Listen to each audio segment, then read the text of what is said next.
नमस्ते, मी गणेश खेळकर एज्युकल्चरमध्ये तुमचं स्वागत करतो। करंट अल्गोरिदम ही आपण यूट्यूब सिरीज सुरू केलेली आहे। त्यामध्ये या 2025 या वर्षभरात ज्या ज्या महत्त्वाच्या टॉपिकवर क्वेश्चन विचारले जाऊ शकतात असे टॉपिक डिस्कस करणं आणि त्यांचा परीक्षेच्या अँगलने विचार करणं किंवा त्याचा अभ्यास करणं हे आपला हेतू आहे। त्याच सिरीजचा पुढचा भाग म्हणून आज आपण डॉक्टर जयंत नारळीकर यांच्याविषयीची माहिती पाहणार आहोत। नुकतंच त्यांचं निधन झालेलं आहे। त्यांच्यावर क्वेश्चन येण्याची अगदी सगळ्याच परीक्षेला शक्यता खूप जास्त आहे, म्हणून आता आपण त्यांचा माहिती करून घेऊयात। जुलै 1938 ला कोल्हापूरला त्यांचा जन्म झालेला आहे, हे लक्षात ठेवा। आणि 20 मे 2025 ला पुण्यामध्ये 87व्या वर्षी त्यांचा मृत्यू झालेला आहे। कोण होते डॉक्टर जयंत नारळीकर?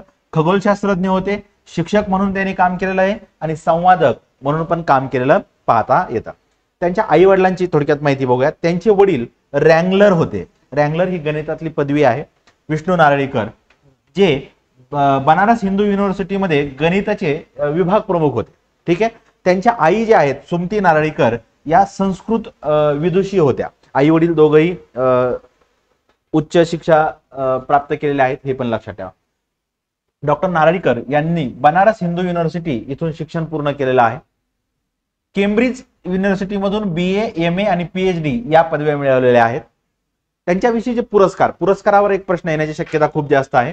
1965 ला वयाच्या 27व्या वर्षी त्यांना पद्मभूषण हा पुरस्कार मिळालेला आहे। त्याच्यानंतर युनेस्कोद्वारे देण्यात येणारा कलिंग पुरस्कार त्यांना 1996 ला मिळालेला आहे। पद्मविभूषण हा पुरस्कार 2004 ला मिळालेला आहे।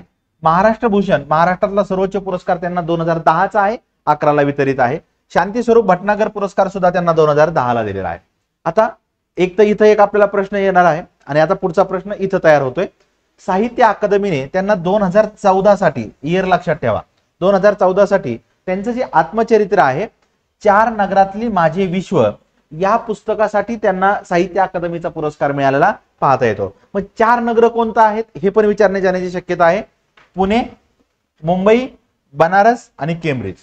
बनारसला त्यांचं शिक्षण झालेलं आपल्याला पाहता येतं। पुण्यामध्ये डिसेंबर 1989 ला आयुका या संस्थेची स्थापना केलेली आहे आणि त्या आयुकाचे संस्थापक संचालक म्हणून डॉक्टर नारळीकर यांनी 2003 पर्यंत काम केलेलं आपल्याला पाहता येतं। NCERT चे चेअरमन राहिलेले आहेत काही दिवस ते। Tata institute of fundamental research मध्ये 1972 पासून 87 पर्यंत त्यांनी काम केलेलं पाहता येतं। हा पण प्रश्न महत्वाचा आहे, इथं त्यांच्याविषयी आपल्याला विचारला जाऊ शकतो। नाशिकमध्ये 2021 ला कोरोनाच्या दरम्यान जे अखिल भारतीय साहित्य संमेलन झालं 94, त्याचे अध्यक्ष म्हणून त्यांनी काम केलेलं आपल्याला पाहता येतं।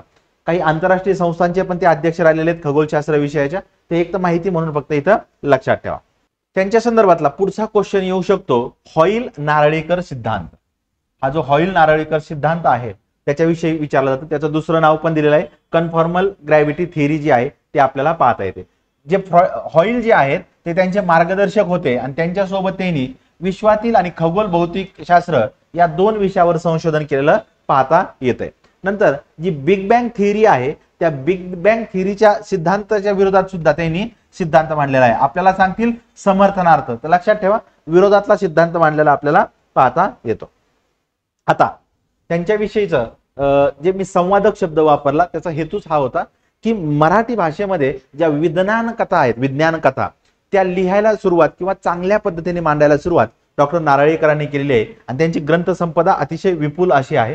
त्यांच्या ग्रंथावर क्वेश्चन येण्याची शक्यता खूप जास्त आहे, म्हणून आपण त्यांचे पुस्तक पाहूया। अंतराळातील भस्मासूर, अंतराळातील स्फोट, त्यातला अंतराळातील भस्मासूर लक्षात ठेवा। यक्षांची देणगी या पुस्तकाला महाराष्ट्र सरकारचा पुरस्कार मिळालेला आहे। टाइम मिशनची किमया आहे, प्रेषित आहे। वामन परत न आला हे एक त्यांचं पुस्तक आहे। व्हायरस नावाचं एक पुस्तक आपल्याला त्यांचं पाहता येतं। मी सगळी लिस्ट दिलेली आहे, ही PDF सुद्धा तुम्हाला एज्युकल्चरच्या टेलिग्राम चॅनलवर मिळून जाईल।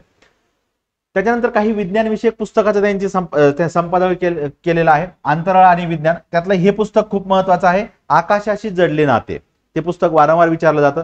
गणितातील गमती जमती हे पुस्तक आहे। नभात हसते तारे हे पण त्यांचं पुस्तक आपल्याला पाहता येतं। त्याच्यानंतर त्यांच्या पत्नी डॉक्टर मंगला नारळीकर आणि डॉक्टर अजित केंबावी यांच्यासोबत त्यांनी एक पुस्तक लिहिलेलं आपल्याला पाहता येतंय, वामन परत न आला हे आहे।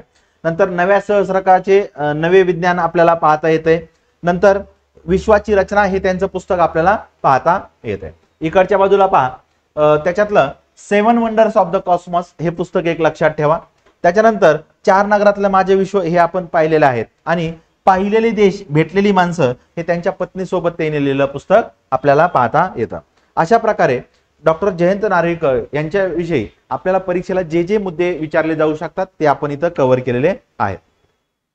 28 सप्टेंबर 2025 ला होणाऱ्या राज्य सेवा पूर्व परीक्षा समोर ठेवून आपण पॉलिटीची PYQ अल्गोरिदम बॅच सुरू केलेली आहे.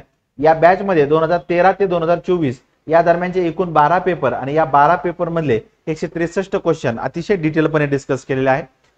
त्यामध्ये एक तर तुमची साधारण 13 तासाचे सगळे व्हिडिओ आहेत. त्याच्यामध्ये तुमची रिव्हिजन कशी होईल महत्त्वाच्या टॉपिकचं हे आपण याच्यात पाहिलेलं आहे.